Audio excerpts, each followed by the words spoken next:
Good day, sir. I am Laika Rodriguez and I am from Group 3 and now we are going to report the Kartilya of the Katipunan and I am going to discuss the historical context of the Katipunan.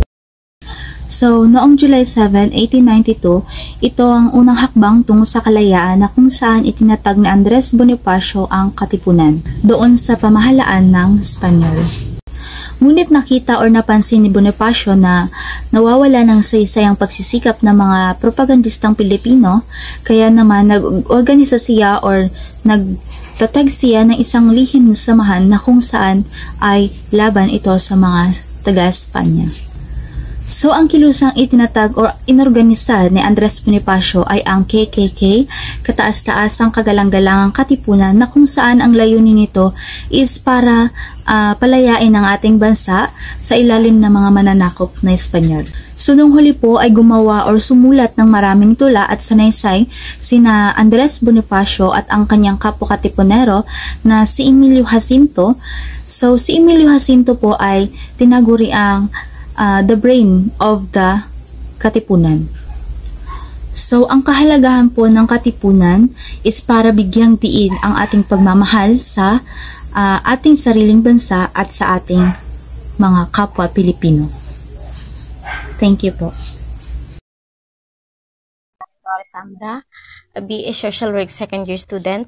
I'll present a summary about the author where it tackles about Emilio Jacinto life and his contributions. Emilio Jacinto was born on December 15 in 1875 in Trozo, Tondo, Maynila. He was the son of Mariano Jacinto, a bookkeeper, and Josefa Dizon, his mother. Despite living in poverty, he managed to receive a good education. He completed his elementary education in a private school, then attended the Colegio de San Juan de Letran for his secondary education. Later, he pursued law at the University of Santo Tomas, where he developed a love for reading and improved his skills in Spanish. However, he had to stop his studies when the Philippine Revolution began in 1896. Jacinto joined the Katipunan in 1894 at the age of 18 and adopted the symbolic name Pinkian. It was during this time that he developed his nationalistic ideals. His enthusiasm and ideas inspired the members of the society. He wrote the Kartilya of the Katipunan, as well as the oath of its members. He also edited the Katipunan newspaper called Kalayaan, and wrote several literary pieces under the pen name Dimas Ilaw. Jacinto held various roles within the Katipunan, including secretary, fiscal, editor, and was appointed general by Andres Bonifacio in 1897. He also served as an advisor to Bonifacio. After Bonifacio's death in Cavite in 1897, Jacinto continued the struggle against the Spaniards even after the truce following the Pact of Biak na Bato. He was wounded in the Battle of Magdalena, Laguna, and was captured. Jacinto managed to convince the Spanish soldiers that he was a spy working for them by showing a military pass belonging to a man he had killed. After his release, Jacinto went hiding into Manila. He later wrote a letter to Apolinario Mabini expressing his intent to continue his law studies at the newly established Literary University of the Philippines. However, he had to abandon his plan and return to Laguna to lead the fight against the new colonizers, the Americans. He set up his headquarters in Majayjay, Laguna. Later on, he died in April 6 in 1899 by the sick of malaria. Thank you for listening. Good day everyone, I'm Angelica A. Sudaria. So now let's talk about the text. In this study about of Katipunan history, in it's a document. Jim Richardson said that the Kartilya is the best known of all Katipunan texts. Ang Kartilya ay pinakilala sa lahat ng teksto ng lipunan kundi ito ay isang dokumento. Printed by the Katipunan prior to August 1896, that is known to be still extant. Bago ang Agosto 1896, nakilala na at nanatili pa rin ito hanggang sa ngayon. Its term was derived from the Spanish Kartilya, which was the primary use for grade schools during the Spanish period. Ang Kartilya ay nagmula sa Spanish period and used for the grade school students during the Spanish period. The Cartilla of the Katipunan. Cartilla presents not only the teaching for the Naivti Katipunan, but also the guiding principle of the society. Ipinakita ni Cartilla na hindi lamang ang pagtuturo para sa bagong katipunan kundi pati na rin ang mga bagay na prinsipyo ng lipunan. These teachings are expected from the member even after the attainment of the freedom from the colonizers. Ang mga pagtuturong ito ay inaasahan mula sa mga kasapi kahit na nakamit ang kalayaan mula sa mga kolonisador.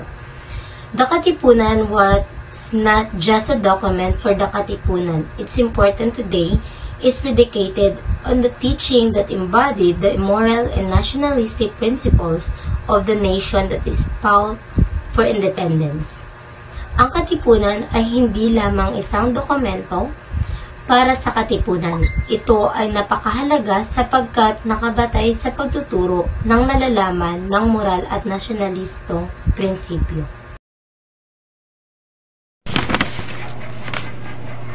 So, ang susunod na topic is about Kartilya ng Katipunan para sa mga taong nagnanasang makisanib sa katipunang ito, na dapat ay mayroon silang malakas na tiwala or buong tiwala at bukas ang kanilang isipan para sa mga bagong kaalaman. At dapat hindi sila magsisi sa desisyon na kanilang ginawa at tanggapin ng buong puso ang mga tungkulin. Ang Katipunan ay nagsusumika para sa isang mas magandang kinabukasan ng mga Pilipino.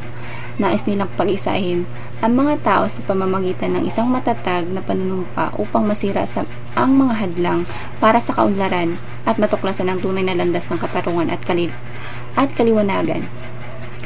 Ang Kartilya ng Katipunan ay nagpapahayag ng dalawang mahalagang prinsipyo which is pagmamahal sa bayan at pagkakapantay-pantay. Kung mayroong ang mga membro ng Katipunan ay dapat magmahal sa kanilang bayan at magtulungan ng walang pagtatanggi sa estado sa buhay.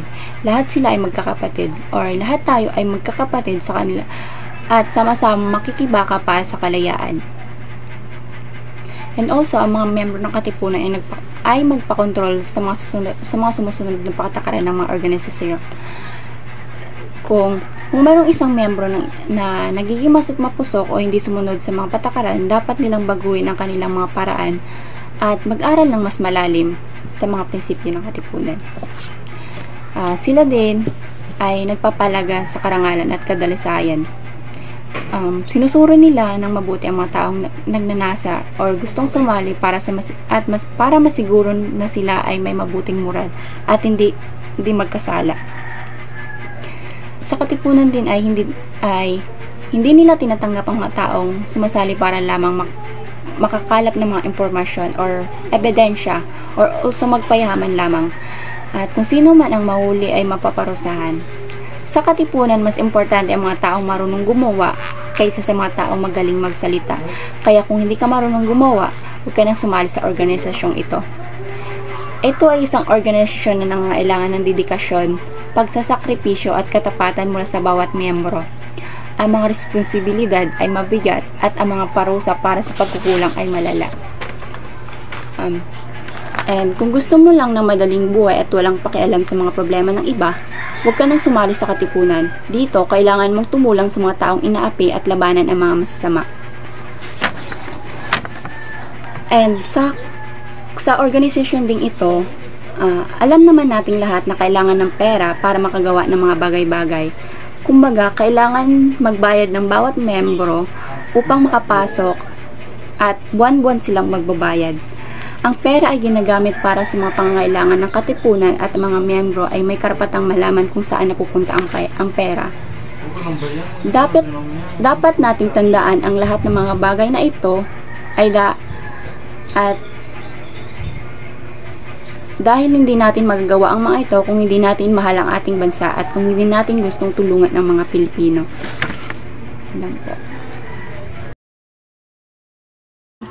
Good day everyone, I am Ichi Valonis at ipapaliwanag ko po ang mga aral ng Katipunan ng mga ENP. Ang kabuhayang hindi ginugulgol sa isang malaki at banal na kadahilanan ay kahoy na walang lilim kundi damong makamandag. Ang kawang-gawang magaling ay nagbubuhat sa pagpipita sa sarili at hindi talagang nasang gumawa ng kagalingan ay di kabaitan. Ang tunay na kabanalan ay ang pagkakagawang gawa, ang pag-ibig sa kapwa at isukat sa bawat kilos, gawa't pangungusap sa talagang katwiran. Maitim man o maputi ang kulay ng balat, lahat ng tao ay magkakapantay, mangyayari ang isang higtan sa dunong, sa yaman, sa ganda, ngunit di mabibigtan sa pagkatao. Ang may mataas na kalooban, inuuna ang puri sa pagpipita sa sarili. Ang may hawak na kalooban, inuuna ang pagpipita sa sarili sa puri. Ang taong mahiyay, salita'y panunumpak. Huwag mo sasayangin ang panahon, ang yamang nawalay, mangyayari magbalik, ngunit panahong nagdaay na di na muling magdadaan. Ginawa ang mga aral na ito para sa mga miyembro ng katipunan para sumali sa kanilang mga organisasyon. My name is Sheena Marie Ann Santa Maria and I will present the rules of kartilya ng katipunan.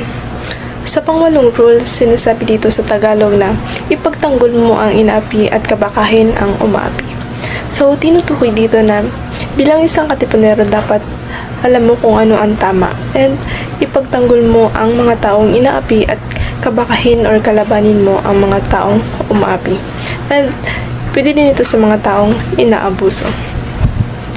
Pang-siyam na rule sa Tagalog is, ang taong matalinoy ay may pag-iingat sa bawat sasabihin at matutong ipaglihim ang dapat ipaglihim. So, tinutukoy dito ang tiwala ng mga katipunero sa isa't isa.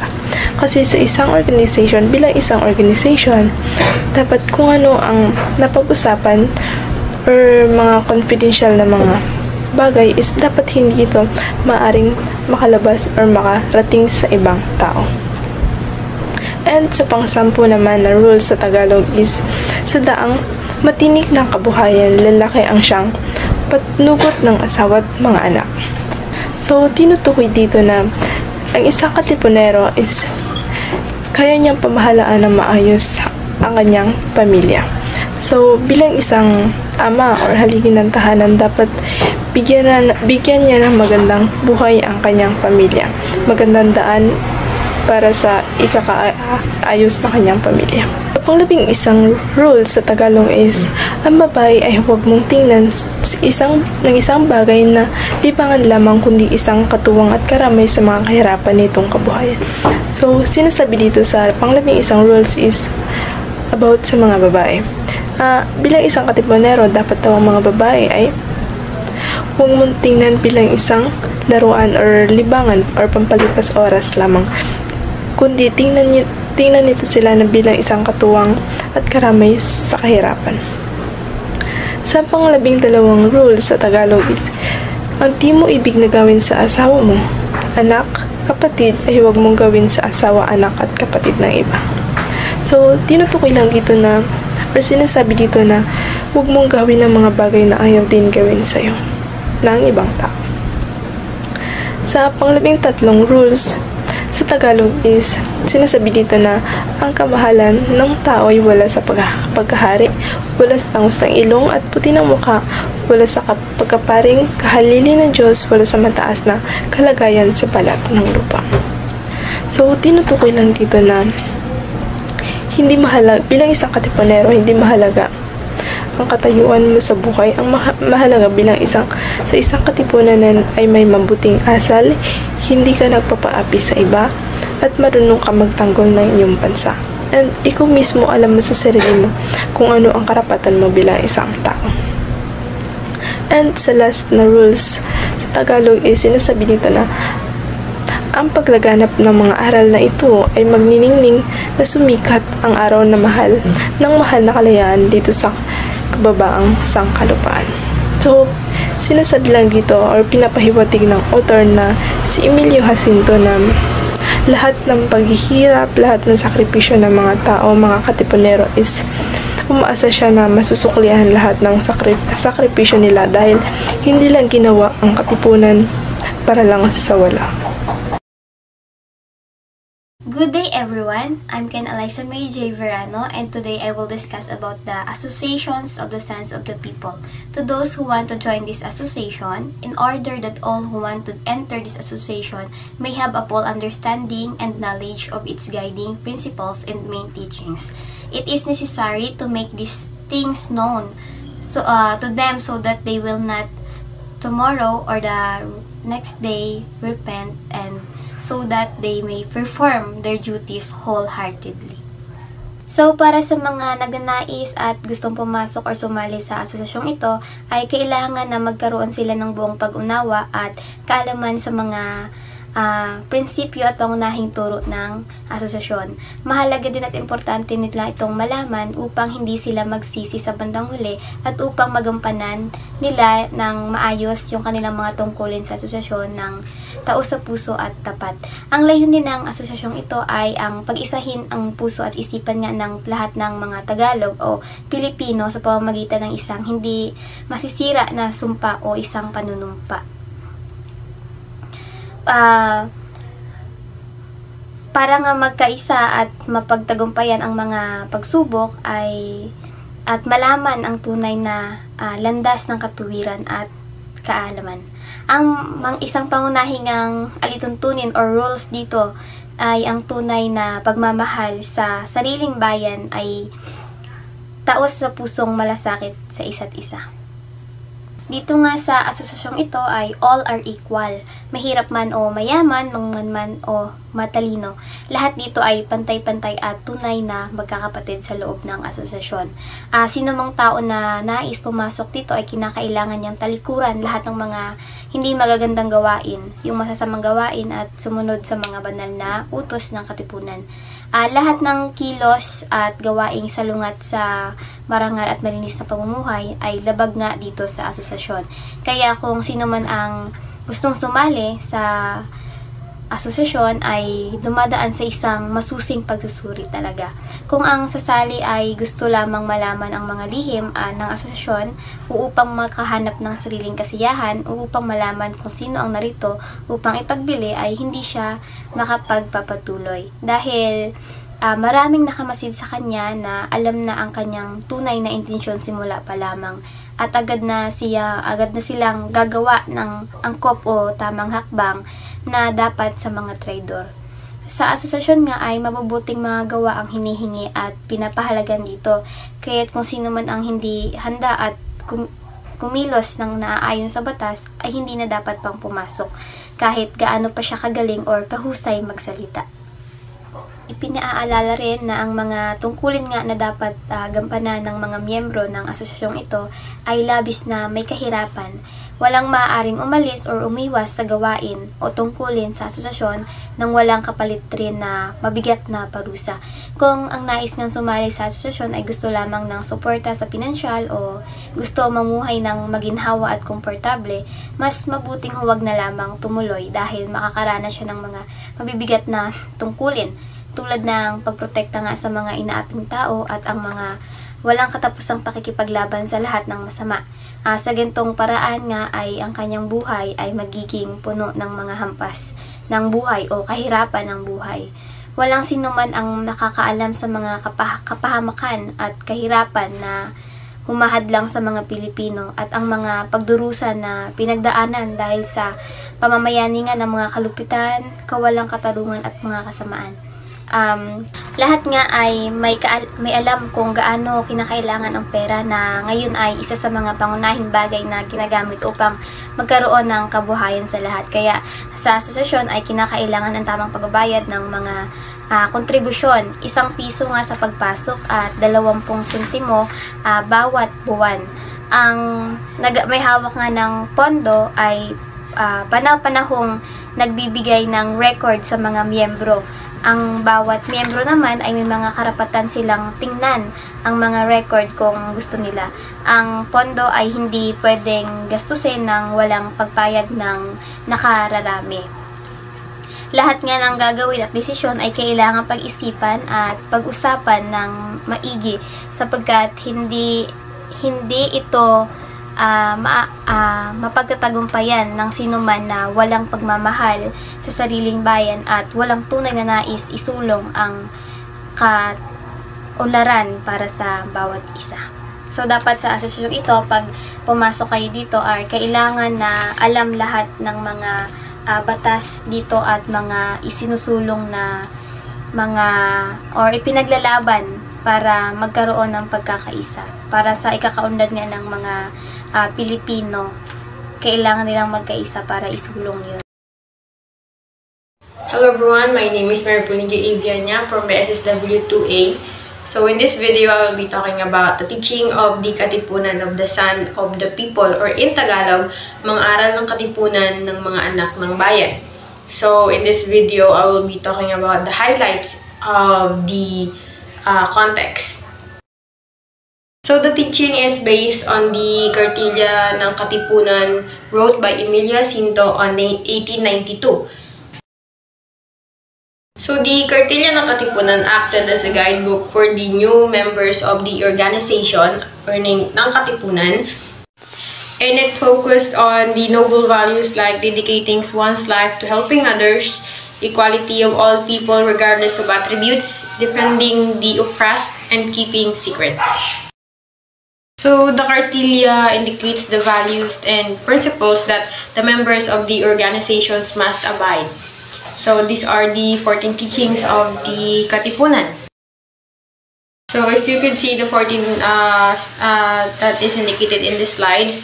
So the teaching of the KKK are very useful, particularly during the Spanish era, wherein these teachings are applicable also and be seen during these days. So one teaching that got my attention is in the number 4, where it states that all persons are equal regardless of their color of their skin, and the other one is one could have more schooling, wealth, or beauty than the other, but does that not make one more human than anybody. It is very useful in our life because it teaches us the equality of every person regardless of their social status. And what color do your skin have, what level of your income you have. It teaches us to be more human, that have concern to others, that we should have humanity, that we are all equal in this world. At the end of the day, the air you breathe, the view that you will see, the food you eat, and the water you drink are all the same to what others breathe, see, ate, and sense. There is no room for discrimination. So that will be my presentation. Although I did not explain the 14 teaching or did not elaborate more, I only give the summary of those 14 teaching. I hope that you have learned or get some ideas about it. And this time I will be giving the next. I will be giving it to the next reporter. Good day, sir. I am Gazel May Izumaraga. I am the last reporter from Group 3, and now I will going to discuss the continuation of Villaña's report. When these doctrines have spread and the brilliant sun of beloved liberty shines on this poor island, so sa text na ito, nagpapahayag ito ng pag-asa at pananabik para sa isang mas magandang kinabukasan. So, isa po itong promise o pangako na kung saan ang mga sakripisyo at pagdurusa na nararanasan ay hindi magiging walang kabuluhan. So, and then when these doctrines have spread, tumutukoy ito sa mga ideas o principle na naglalayong magbigay ng kalayaan at pag-unlad. And then, the brilliant sun of beloved liberty shines on these four islands is nilalarawan nito ng isang masaganang kinabukasan na kung saan ang kalayaan ay magiging realidad. And then, yung poor islands naman ay tumutukoy sa Pilipinas na noon ay nasa ilalim ng isang nagkakaisang lahi. So, pinapakita rin nito ang pangarap ng isang bansang nagkakaisa, malaya at masaya. Then the lives lost, the struggle and the suffering will have been more than recompense. So, sinasabi dito na ang mga sakripisyo na yan ginawa na nakamit ang kalayaan ay hindi masasayang, kundi magkaroon ng isang mas magandang kinabukasan. So, next po is relevance. The current relevance of the Cartilla lies in the fact that it established not only the rules for members of the organization. So, sinasabi dito na ang Cartilla ay hindi lamang para sa mga miyembro ng Katipunan, kundi para na rin sa lahat ng Pilipino na nagnanais ng kalayaan. So, meron po silang principle na nagsisilbing gabay para sa isang malaya at maunlad na bansa. Bagamat isinulat noong ika-19 na siglo, ang Cartilla ay makabuluhan sa buhay ng mga modernong Pilipino dahil parang isang simpleng pananampalataya ito para sa pamumuhay sa gitna ng maraming pagbabagong nagaganap sa kasalukuyan. So, yung mga aral po na ito ay tungkol sa pagmamahal sa bayan, pagkakaisa at pagiging matapat ay nagsisilbing gabay para sa mga Pilipino sa pagharap sa mga hamon ng modernong mundo. In short po, ang Cartilla ay hindi lamang isang historical document, kundi isang guide sa pamumuhay na may kaugnayan pa rin sa kasalukuyan. So, that's all lang po. Thank you.